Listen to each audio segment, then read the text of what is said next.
Next, we move on to alcoholism. So some strategies for lowering your alcohol intake can be things such as seeking alternatives like counselling and therapy, whereabouts people have a psychological effect on trying to make you resist your urges to have alcohol. Like you can do stuff like aversion therapy, where you can make the brain associate a negative feeling with a normally sort of high that you would get from having alcohol. One example could be, say someone was biting their nails, you can put like some horrible paste on it, so every time you bite your nails you get want to be sick, and you eventually associate with that and you don't bite your nails anymore. So that's good because you can do it with anybody. It's very generalizable. You can use it on any person, any age, to get them off anything. In this case, obviously alcohol.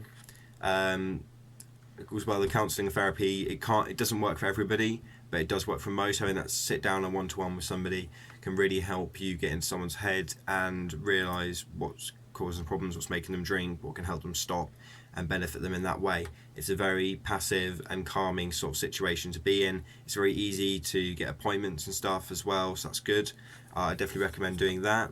There's also detoxification, which is a physiological or medicinal removal of toxic substances from a organ, typically normally the liver, because we're talking about alcohol, and the liver is very key in that, and people often destroying their livers.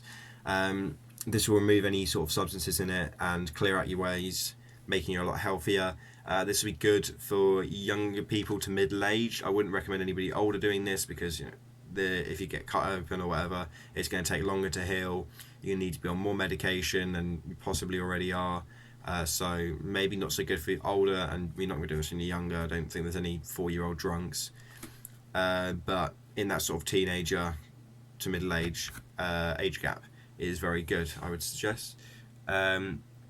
Self-help groups, these can be sometimes bad because it suffer from lack of motivation, and other sort of psychological barriers that are maybe meaning that you can't get over with all of these, essentially just needing that motivation and want the will and drive to get better and stop taking alcohol. As well as there's plenty of other alternative treatments and therapies that you can use to help you. Some of them are a lot better than others. Obviously, like you have groups like just mentioned before, like Alcoholics Anonymous is a tried and true formula that clearly works for a lot of people, so that's good. But not all of these things are for the same sort of person. You may need somebody that in that one-to-one sort of scenario that really pushes you and motivates you to stay off of it and slow down what is possibly becoming a problem.